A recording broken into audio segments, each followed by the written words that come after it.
Bonjour à tous et bienvenue pour une nouvelle vidéo. Donc aujourd'hui nous allons réaliser une quiche aux poireaux et aux oignons. Voilà, donc c'est une tarte, un plat sans viande qui convient très bien aux personnes végétariennes ou aux personnes qui voilà, souhaitent manger une tarte à la fois goûteuse, succulente et en se passant de viande parce qu'on en mange un peu trop. Regardez comme elle est belle. Donc si vous êtes intéressé, on passe tout de suite à la recette. Donc pour les ingrédients, nous aurons besoin de 150 g de farine, 75 g de beurre, une pincée de sel et 50 g d'eau tiède. Donc moi je vais utiliser le robot, mais vous pouvez parfaitement former la boule de pâte à la main.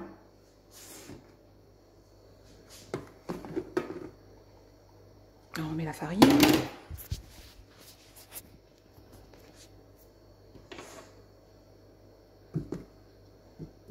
Les morceaux de beurre.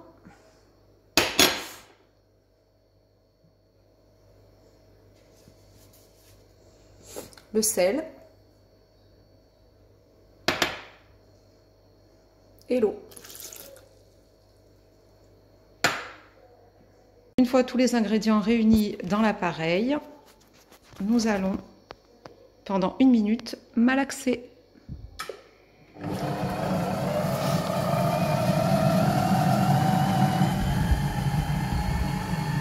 Voilà, ça fait 1 minute que ça a pétri. Je vous montre le résultat. Donc, il y a encore un peu de pâte accrochée, donc je vais ramasser le tout sur mon plan de travail. Donc là, nous avons notre pâte. Donc moi, j'ai fait, c'est une quantité pour faire une seule pâte pour ma quiche. Hein. Si vous en voulez deux, ben, il faudra doubler les quantités. Voilà, hein, elle est vraiment souple, facile à étaler. Donc je vais pouvoir l'étaler dans un premier temps avec le rouleau. Puis ensuite, je la placerai dans mon plat. Là, je vais prendre ma pâte que j'ai étalée et je vais la mettre dans mon plat.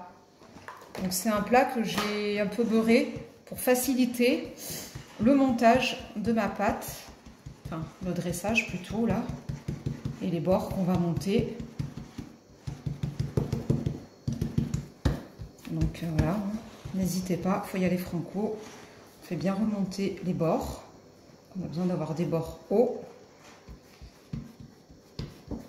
et tout en ayant quand même un fond de pâte de la même épaisseur.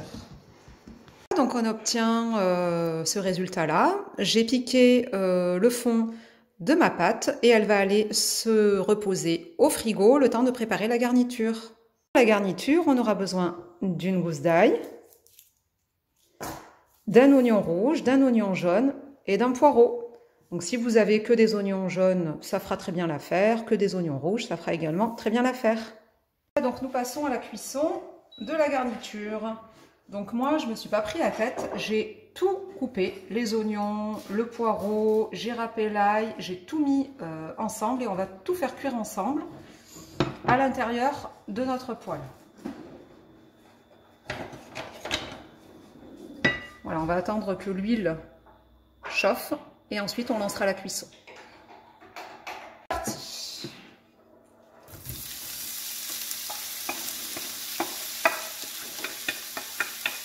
Voilà.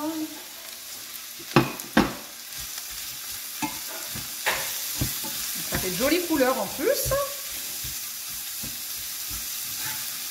On va laisser colorer le tout, caraméliser, et puis une fois que ça se sera cuit, on préparera l'appareil à quiche. Voilà, donc là nos oignons, poireaux, ail ont bien caramélisé. Ça a même bien bruni au fond de la poêle. On va pouvoir couper le feu et réserver.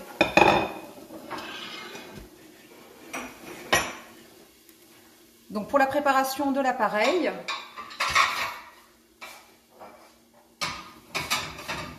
il nous faudra 2 œufs, du lait,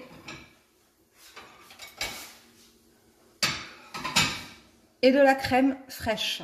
Donc on va mélanger la crème fraîche avec le lait. Voilà. Je vais prendre une fourchette pour touiller.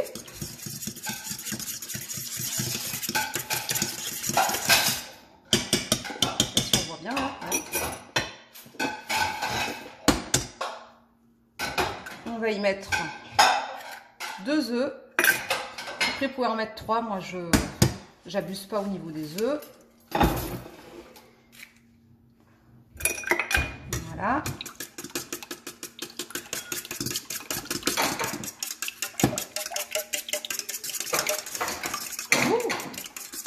C'est un peu fort là. Voilà. Donc, il nous manque à mettre un peu de sel. Pas beaucoup, puisqu'on a la garniture qui est salée. Et un peu de poivre. Donc, il ne nous manquera plus qu'à dresser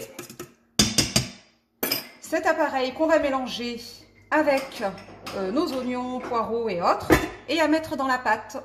À tout de suite. Donc voilà, on va finir par le dressage de notre quiche. Donc moi, ce que je fais tout le temps quand je fais une quiche salée, enfin, de toute façon forcément elle est salée, je tapisse toujours le fond de ma pâte avec de la moutarde. Ça donne un goût, ça donne un super goût. Alors la quiche qui fonctionne très bien avec la moutarde, c'est quand on fait un mélange de tomates, mozza et courgettes. On mettait un peu d'origan et c'est juste sensationnel. Donc là, on tapisse le fond. Voilà, on y va généreusement. Alors même pour ceux qui craignent la moutarde, sincèrement, quand vous goûtez la quiche, vous la sentez pas. Vous sentez juste un arrière-goût agréable, mais vous ne devinez même pas que c'est de la moutarde. Voilà. Donc là, tout à l'heure, je vous ai dit que j'allais mélanger les deux. Des fois, je le fais, mais là, je vais vous montrer une autre méthode. Donc, il consiste à placer d'abord la farce pour les positionner, si on veut que ce soit mis un peu de partout. Voilà, comme ça. Et une fois que ça c'est posé, on met généreusement partout et on aplatit un petit peu.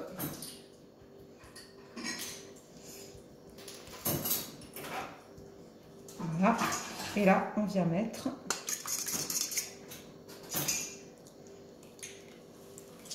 pareil.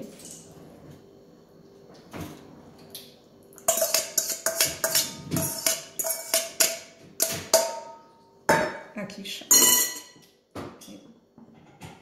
On va faire en sorte que ça aille un peu partout. Voilà.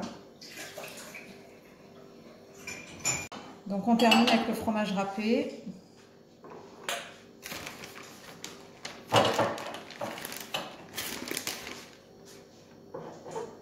Voilà, on en met plus ou moins généreusement. Moi, je vais en mettre raisonnablement. Je préfère que ça prenne pas le dessus sur le goût de nos poireaux et de nos oignons. Et ça, même mes enfants, ils aiment. Donc la cuisson est terminée. Après une demi-heure passée au four vers le niveau le plus bas, regardez, nous avons notre quiche, l'épaisseur de la pâte. Voilà, ça sent très très bon. Voilà, donc nous avons terminé. J'ai dressé une part dans une assiette avec un peu de mâche et de tomates. Donc après, vous l'accompagnez avec ce qui vous fait plaisir. J'espère que cette recette vous aura plu. N'hésitez pas à commenter, à partager. Et on se retrouve bientôt pour de nouvelles recettes. Bon appétit!